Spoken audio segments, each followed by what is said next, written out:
Good Thursday morning. I'm Jake Sherman, a founder of Punchbowl News, and thank you so much for joining us in person and on the live stream for this pop-up conversation with SBA Administrator Kelly Loeffler, who I have a soft spot for because she's a former member of Congress, as I do for all members of Congress.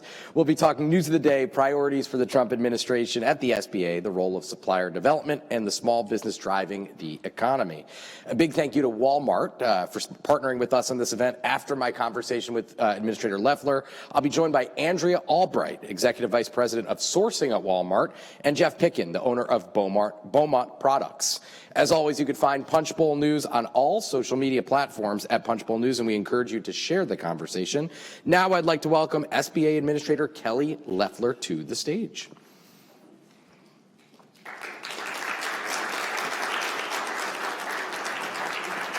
Thank you, ma'am. Thank you. As I said, I can understand the desire to be in the administration, but senator was the pinnacle of everybody's career. Well, small business administrator. I mean, to be able to work for America's small businesses, that's the best. Hey, we're a small business, so I'm for that. Okay, so a couple quick news of the day questions. If I seem like I'm falling asleep, it's because I've been on the Hill for like the last 850 hours. They don't really care about my sleep habits, it doesn't appear like, which is unfortunate for my wife and kids. The House just passed the reconciliation bill, a big priority of the Trump administration that includes all of the vast majority of the administration's domestic legislative agenda, including a ton of stuff for small businesses, tax priorities, spending priorities, et cetera. Give us your kind of back of the napkin take on what just happened.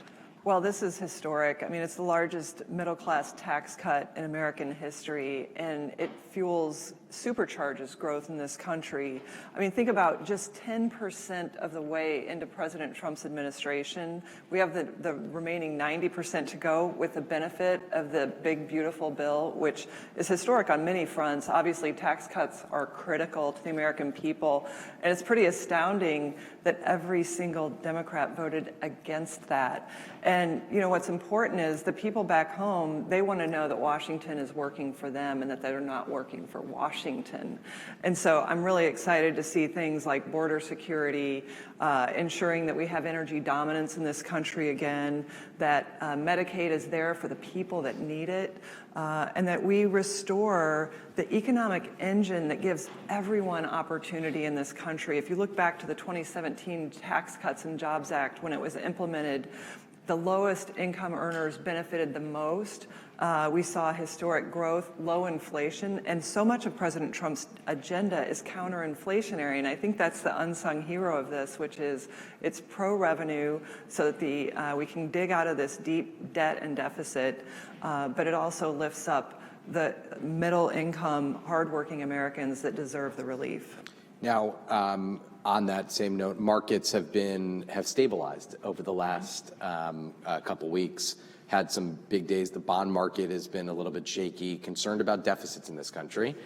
This is not your direct remit, but I will ask you about debts and deficits because this is something that clearly big businesses, small businesses, people are worried about the health of the fiscal health of this country. Could you There's mixed projections about what this will do to be generous to the debts and deficits. What say you on that topic? Yeah, it's an important question because it's really at the heart of what Americans feel happening, which is out of control spending but not receiving the benefits. And what are the benefits? It's economic growth. It's having their kids believe that the next generation is going to be better off than the last. We haven't had that for a while. It's kind of the first time in American history. And you see conflicting estimates from the CBO, and then the CEA came out and actually did more of a dynamic scoring of the bill that says we could have 4 to 5% GDP growth a year into this. So I think that's what I'm seeing on the ground when I'm with small businesses. Small businesses want to know that they're going to have that 23% pass-through tax cut. They want to know that they're going to have accelerated depreciation for their capital investments, which are productive investments that can pour more money over the top line. So I think it's incredibly revenue accretive, and I think that's really the story that's not being told. And we cannot cut and tax our way out of this debt. There is not going to be enough to go around to expand our defense budget, which was badly needed, secure our border, invest in our fossil fuel infrastructure, which will make us energy dominant, if we don't have that strong top line growth that fuels innovation with our small businesses. I mean, small businesses are the engine of this country, and raising the taxes on them by over 20% would have just been draconian and cost millions of jobs and really caused small businesses to go out of business across Main Street. Punchbowl News as a small business is the engine of this economy, so I appreciate that. Absolutely. Okay, let's talk about things that are directly in your remit. Could you outline the SBA's priorities for supporting small businesses, especially in light of recent programming updates to double the small business loans from $5 billion to $10 billion? Yeah, so the Small Business Administration's core mission, which we're returning to, is to really advocate for the interests of small business, providing capital which grows the economy.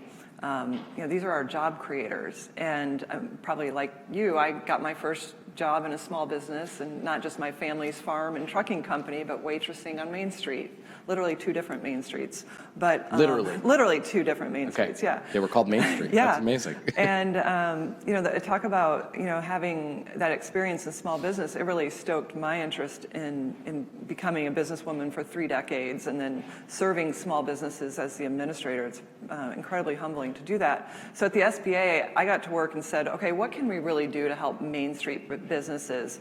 Cut the bureaucracy, get this agency back to actually being on Main Street with small businesses, providing capital, counseling, government contracting, and then of course the fourth thing we do is disaster relief. We're the recovery agency where in communities like Tennessee and Missouri that were recently impacted, we will be there to help them clean up their main streets. And so my focus has become really Main Street, and how do you restore small town America, communities that were decimated by shipping 5 million jobs overseas. We focused on manufacturing, our Made in America manufacturing initiative, to ensure that not only the capital was there, but that we had the skilled workforce, and deregulating, which the last administration put about $5 trillion of regulation, and that disproportionately hurt small businesses and manufacturers. So we're working to restore that manufacturing strength of America. Talk about how the SBA is working to increase engagement with companies like Walmart suppliers, given that only 10% of their suppliers currently are engaged with the SBA. Yeah, I think, the SBA is a unique agency in that we're often the last chance for capital that many small businesses have. For example, I talked to a very successful restaurant owner in Atlanta. He was a sous chef, his wife was a school teacher. They'd been turned down for loans everywhere. Or make that a small retailer that couldn't get loans elsewhere. The SBA guaranteed that community lender's loan, and they were able to get capital and then grow and flourish and be central in the community, giving back philanthropically. So we're that kind of first step into entrepreneurship and capital for so many. And so when you think about a vast network like Walmart, providing that retail exposure, that nexus to consumers, those small businesses need capital to have that working capital, to invest in equipment, to hire. And we are kind of that bridge into that economic dream, the American dream. So the SBA is preparing to announce new initiatives focused on something that we don't hear anything about, which is increasing onshore production. I'm kidding, we hear a lot about that. Could you talk a little bit about how these initiatives will support small businesses and American manufacturing? Yeah, so part of our Made in America manufacturing tour, as we went out across the country, I was blown away. We've been with hundreds of manufacturers by what is happening in this country on factory floors, in production, in logistics. And it was really counter to what I saw in the mainstream media narrative that said, why should we make this stuff here? We can make it so cheap overseas. And when I'm seeing the hardworking men and women in what I call new collar jobs, it's the nexus of manufacturing and technology happening on these factory floors, how small towns are once again flourishing because a manufacturer has come in. These are not large manufacturers. I'm talking 200 and below, 100 and below, and they're producing pharmaceutical devices, they're producing defense, clothing. We do make clothing in America, and I know y'all know that.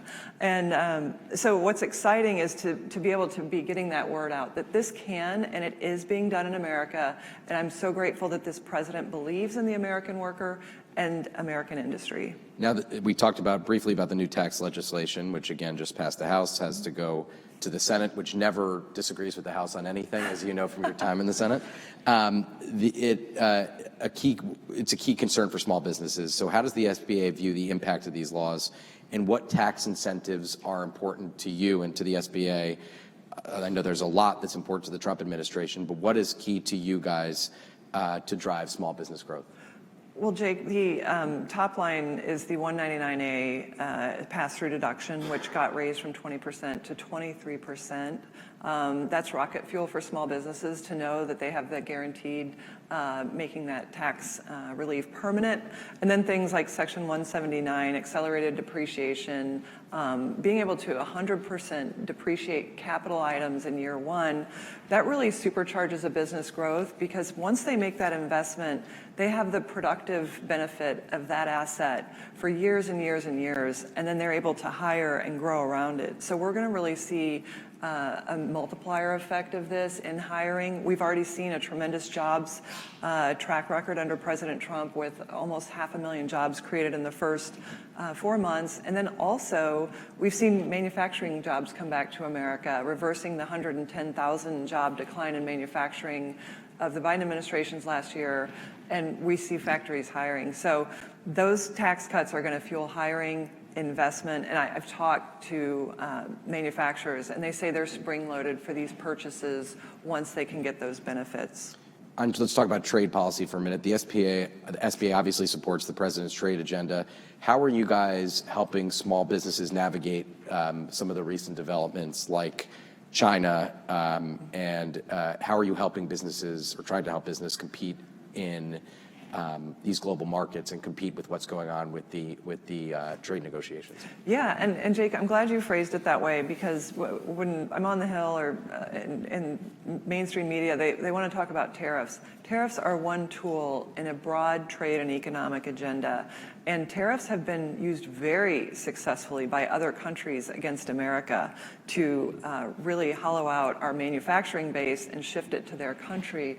President Trump is fighting back against that, because he knows that we can do better for our economic growth and national security. To think that our country is so dependent on adversaries and allies for things that we used to make is really troubling. So what we're focused on is ensuring that we're promoting the areas that need to be strengthened. It's not just access to capital for manufacturers, which we're looking at doubling the maximum loan size for manufacturers to $10 million, but also talking about a skilled workforce to make sure that when we get through this tariff and trade negotiation with 75 counterparties, which is really exciting to think that 75 countries know that the United States has not been treated fairly, that small businesses will be able to finally export. I talked to one logistics company, and they said half and half. That used to be our business, import, export. It's now 90% import, 10% export, and it's because our small businesses are just finding their products are not welcome overseas. It's unfair, and to get that level playing field back, I mean, we have the best innovators in the world, so I think we're going to really unleash opportunity for small business with fair trade. So talk about, you mentioned when you're on Capitol Hill, but talk a little bit about your engagement with Congress. Always a fun thing to do is engage with Congress. What are some of your priorities for Capitol Hill? Obviously, the tax bill and the reconciliation bill being a huge one, but what are some of the rest of your priorities? Yeah, I mentioned expanding our manufacturing loan limits to $10 million. There's actually a bipartisan bill in Congress right now to expand that and really supercharge access to capital. This was shocking to me. I found out that 99% of all manufacturers in America are small businesses, and it is really amazing to walk into a small business manufacturer and see what they're doing with only a few hundred employees. And so I think that's a huge priority for me, and then also making them aware of the needs in the workforce, and to ensure that we're not putting friction in between on-ramping our young people, retraining and reskilling people who have been phased out of the job market through no fault of their own, to be participating in these new collar jobs. and to ensure that we're removing all the friction and regulatory burdens and costs from America to reskill, to train, and to bring more people into our workforce. So Walmart, which is a quite large business that partners with a lot of small businesses, has committed $350 billion to U.S.-made goods. How could the SBA partner with large retailers like Walmart to amplify support for those small businesses and American manufacturing?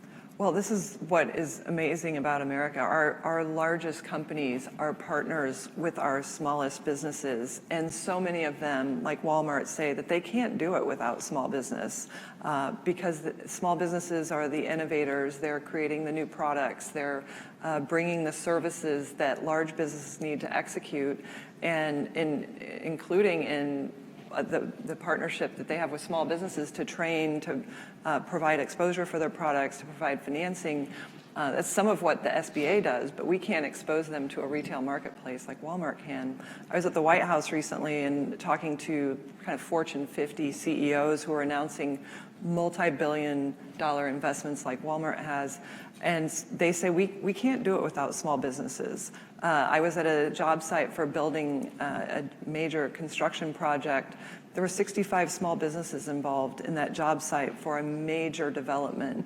And so small businesses are fueling the ability of large companies to deploy their growth in America and to deploy innovative new products and services. So it's a partnership that's happening every day, but we have to be the voice for small business to remind big business that small business is the ecosystem that connects directly to their customers. So you talked a lot about the challenges that small businesses face. I mean, give us, and this is our last question before I get the hook and have Andrea and Jeff come up on stage, but if you could snap your fingers, which you can do, but nothing will happen. But if you could snap your fingers and have something happen on Capitol Hill and in Washington to help small businesses navigate this time and flourish, what would it be? Well, I've talked a lot about the tax bill, and it looks like that's happening. Well, so let's just be very, Mike Johnson always tells me that I underestimate him and I doubt him, and I'm going to be worse off for it. I'm not doubting him, but as somebody who has been on Capitol Hill, you know that things take twists and always take the over when it comes to Congress, is what I say. Well, I can't imagine being in the Senate and going home and telling my constituents that we didn't get the tax bill done. Well, I think they'll get it done. That would be devastating. So I think the regulatory side, the incentives in Washington tend to be around, I passed a bill, I passed more legislation. When I reflected on my career in the Senate, I looked back and I was proud of the 5 bills that I passed. 3 of them were veterans, 2 of them were health care. They were very responsive to the environment. But we have to make sure we're not stacking laws, rules, regs on law-abiding citizens. So many small businesses I visit say, just let me know what the rules are and then get out of the way. And I think that's the biggest thing we can do is be really cognizant of what we're putting small businesses through. I grew up in a small business, a farm, a trucking company, and I just saw my parents in the 70s buried in paperwork. I can't imagine what it is 50 years later and how many small businesses are crowded out because of massive regulation. So I think the regulatory push is going to be the next one that's really important to well, in closing, this reconciliation bill rather included, I think, $100 million specifically for the purpose of going after some regulations at a bunch of agencies around Washington, federal agencies around Washington. Administrator Loeffler, thank you very much. Jake, I appreciate it. We're out of time. Thank you. I appreciate the time. Thank you so much. Thank you. Great to be with you. We are going to reset the stage very quickly before we welcome our next guest on.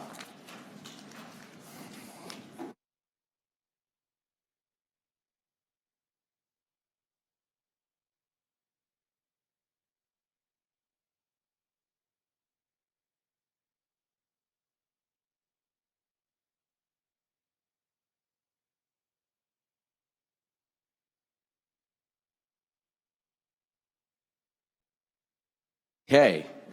I'd like to welcome now Andrea Albright, the EVP of Sourcing at Walmart, and Jeff Pickin, the owner of Bumont Products. Thank you. Thank you, sir.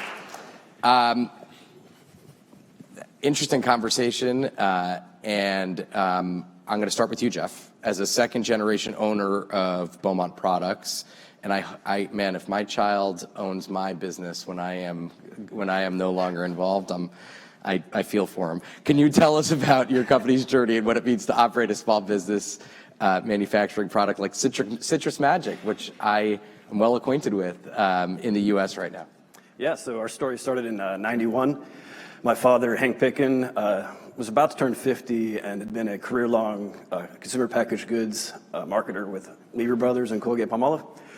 And he was looking to do something different, and he was walking around a hardware store, as you do, and picked up this all-natural spray air freshener, Citrus Magic, and brought it home and liked it a lot. And he looked at the back, and it was made in Georgia. So he called the guy who was making it and asked him if he was ready to sell, and the guy says, "Yes, I am." that is luck. Yes, it was very fortuitous. And Paul, the guy that created Citrus Magic, former Marine, and my dad, who served in Vietnam as a U.S. Army captain, made the deal happen. I'm sure they swapped some more stories. Yeah. And so I was in high school at the time. I was watching my dad do the entrepreneur thing and start the business. I eventually went off to school and studied engineering because my dad was a marketer. I'm the engineer, so I thought I would eventually join the company and bring that half to bear. So fast forward to 2001, I did join the company after my own short career in consulting. And at around 2006, we launched our first solid air freshener, which was kind of a game changer. We'd been spray air fresheners the whole time. And with that product, we got into Walmart, into the pet department at Walmart, our first SKU. And that year we went from $16 million to $24 million in sales. Wow. Just like that. And then over the next several years, we got into more departments and more SKUs to where now we have we do almost 4.5 million units at Walmart every year. So that's yeah, that's a lot. Thank that's you. Amazing. And I just wanted to say, this is a great example of Walmart partnering with small business. We're a 100-employee business. And I'm sitting here next to the EVP of Walmart, head of sourcing. So you have a good in now. Yes, we do. Hopefully, we'll chat later. Rest of the world. Andrea, you are I just learned that you are a second-generation Walmart employee, which is kind of cool. Your dad was, well, why don't you say it? Yeah, my dad worked at Walmart. I really don't know a day in my life without Walmart. He retired in 2001, and he had worked there well before I was born, but he was in stores and came to Bentonville, ironically in pets, buying cat litter in Bentonville, Arkansas in 1987. Wow, so Walmart has a long history of supporting American businesses. Talk about how Walmart's commitment to U.S. manufacturing has evolved over your 20 years or so with the company. Well, yeah, it actually started way before my 20 years at Walmart. You're not responsible for it all. No. That's let's put that on my shoulders. Yes.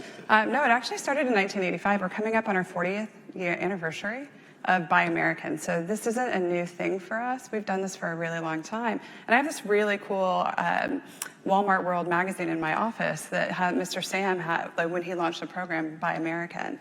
And so it's really cool to see the progression of all these amazing companies and how they've partnered with Walmart to grow their businesses over time. And then leading to today, we've committed to source an additional $350 billion from small businesses and manufacturers here in the U.S. over the next 10 years. And we made that commitment in 2021, and we're well on a path to exceed it. But what most people don't realize, this effort over the last 40 years, more than 2/3 of what we sell today in our stores is made, grown, or assembled in the U.S. That's incredible. That's an incredible stat when you think about the products that we sell and the narrative. It's actually a lot of our business is already partnered with American manufacturers. And the other interesting stat is 60% of our suppliers are small businesses. So it's a lot of small companies like Jeff's that are helping drive our business forward. So you talked about that $350 billion commitment, expected to support over almost 1 million jobs, 750,000 jobs. Absolutely. Talk about that, like what is the day-to-day, how does that, give us a little bit more about that initiative and how you're working to bring that to reality. Yeah, it's multifaceted, right? Because we have our Grow With Us program, which we announced a couple weeks ago, but we've been doing this informally for a really long time. You know, Jeff's conversations with his merchants. How do I think about a purchase order? What is it like to operate in the digital economy? How do I list my items online? All of that education is super critical for our small businesses to be able to be successful in this environment. And it's not just for Walmart's benefit. We're agnostic if they choose to sell and other platforms and other retailers, because their success is our success. We want them to have sustainable businesses over the long term. So that Grow With Us program can help give them access to financing, or it can give them education to just run a better business. We also think about how do we encourage other companies to drive foreign direct investment here into the US, because part of our resiliency efforts are having that redundancy in supplier and manufacturing, because there's always a crisis. Planning for a geopolitical crisis or for a natural disaster is like planning for a hurricane. Like, it's going to hit at some point. You don't know how big it's going to be, but you've got to be ready and you've got to be prepared to have shifting production to meet customer demand and customer needs. So that partnership around the world, as we find these great manufacturers, getting them to invest in building manufacturing jobs here in the US is a big part of our strategy. And that strategy, and you know this really, really well, when you get a purchase order from Walmart, it has a ripple effect in that local community. It helps the manufacturer that you're working with, but they also create other jobs, whether those are transportation jobs, they're purchasing raw materials, they're reinvesting in their local community to build that. So that entire ecosystem comes to life in a really incredible way. And we love being a part of that. Well, Jeff, talk about that. Like, how does it do? I'm just over here nodding because it's all true.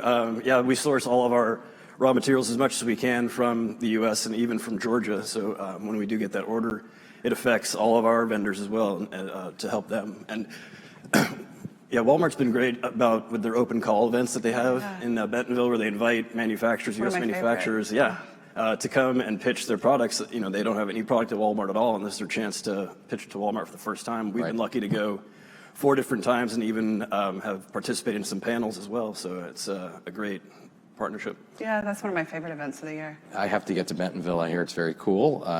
If Congress would ever leave town, it would be nice to go anywhere besides the Capitol, as a matter of fact. Andrea, how do you balance affordability with the push for U.S.-made products, and how does the sourcing strategy play into that? Yeah, they're not mutually exclusive. Like, you can get amazing products, and actually in most of the countries in which we operate, the majority of our products come from those local markets. Getting product sourced closer to the customer is always beneficial for maintaining affordability and access for the customer. I want to go back to the open call event, because we really didn't get to touch on that, and absolutely one of my favorite events that we have. So we should make some swag, some Punch Bowl News swag, and come to the open You should. You can pitch your small business idea. We're always looking. I'm a big Walmart. swag person. Oh my gosh, yeah, you can have your Punch Bowl swag. I'm sure you've got a great idea for that. We do. You have to get off the hill, though. Yeah. Open Call is one of our signature events. We do it in October, and we invite entrepreneurs from all over the U.S. to pitch items to us, and they get direct access with our merchants. And we now have product from all 50 states sold in our stores or in our marketplace. And is this like regional buyers, effectively? No, it's our core buyers. Oh, so they buy cool. for the chain. And that's a big deal. It's a huge deal. And sometimes they walk out with what's called a golden ticket, which is an order. And so to walk out and to see the energy in the room and the excitement of those suppliers and those entrepreneurs, like, that is life-changing. And it's incredible, because even if they're not successful, they get the education, they get the experience, and oftentimes they list on Marketplace, which gives them access to our customers. So it's a beautiful ecosystem that comes to life, but it's a really long-winded way of saying that these small suppliers and these small entrepreneurs are essential for us to create affordability and access. And often they are the upstarts and the innovators that provide competition to established brands. And their creativity can actually change the dynamic and the pricing and in the assortment available to customers in that category. So let's talk about let's give you a tough question here. Tariffs impact everybody. They impact small businesses, large businesses, the whole economy. How do you I'll give you a very open question on this. You could take it where you want, but how do you navigate that? I mean, how difficult is that? It's difficult for everybody, difficult for local, global. Talk about that for a minute. Yeah, our focus over the last 3 years has been on trust, value, and resilience. That's the core of our strategy. And the work that we did 3 years ago about thinking about our supply chain, I think everybody learned during COVID that you have risk, right? And we ran out of toilet paper in the US. That. Do you remember that? I do. People were stockpiling toilet paper. What are those categories that matter? That. You were stockpiling. You had like 4 My weeks wife worth. was. You had a bunch of it. I should have called you for supply. Secondary market. But we had a lot of categories that customers need that are essential. And so it was really an opportunity for us to deep dive and go, where might we have risk, whether it's single origin, whether it's single supplier. So this work has been ongoing for some time. So we're going to continue to focus on keeping access and affordability and keeping our prices low and managing the dynamics. But our resilience effort, the best effort we did to manage disruption, has been over the last 3 years as we think about having our supply chains be multifaceted. Jeff, when talk about the challenges, and these are good challenges to have when you get a big order from someone like Walmart. How do you get the big order? You go into overdrive, right? I mean, how does that happen? What does that look like? It's exciting. It's probably the best part of being in the business is the challenge of getting a large order. With Walmart, there's always plenty of lead time, and they're very cautious and careful with their vendors to make sure that they're very have the opportunity to succeed. They even have a program called C2FO, and they partner with them where you can go and get your invoices paid early for like a very small discounted rate, which is usually cheaper than our LOC loan interest rate. So it's a great program that they have with us. So I mean, the challenge of a large order, doing a feature in store, everybody gets excited, we all pull together, and we get it out the door on time and in full. Oh, good. You just said it to the top, so that's good. Okay, we're going to get the hook in a minute. I want to ask a two-pronged question, which is kind of my favorite question to ask. I asked a version of it to Administrator Loeffler, but a lot of people in the audience and watching on live stream and who read Punchbowl News are involved in creating laws and in creating regulations. So what is one thing Washington can do to make your life easier? And like, what do you want people to take away from this conversation? You're on the hot seat. Yeah, in DC saying about what I'm about to say. Regulations are critical. They really do hurt small businesses. For example, the federal government, FDA, considers a hand sanitizer a drug. And because it's a drug, it's regulated as a drug, even though it's a very mild drug. And these regulations are designed to keep small businesses from not doing it because it's harder for them to regulate them. So you basically get regulated out of it. We don't make hand sanitizers anymore, for example. So that would be one thing that I would like to see is not a relaxing, but an understanding regulatory environment. Got it. Got it. I would say understanding the ecosystems to support U.S. manufacturing. To get foreign investment, you have to build and you have to have the right raw material ecosystems. And in some situations, we don't have that here in the U.S. So what are the incentives and what are the bills that we could create that actually support the manufacturing of those raw materials that can really drive to finished good production so we can get more small businesses and more U.S. manufacturing to occur? And I'm going to hold you to coming to Bentonville. So please do. I'm gonna give you a call and beg you for a visit and a tour. Open call's the perfect time. Yeah, except I'm not sure you're going to be buying newsletters. Like I don't think you're going to just put I'm sure you've got 4 or 5 months. You can come up with a better idea. Okay, well I have a bunch of people from my staff in the audience, so we have our charge. Thank you very much for joining us, and a big thank you to Kelly Loeffler for joining us and to Walmart for their partnership in making events like this possible. Check out our events page at punchbowl.news for all things events, and we'll hope you'll join us again soon. Thank you very much and have a great day.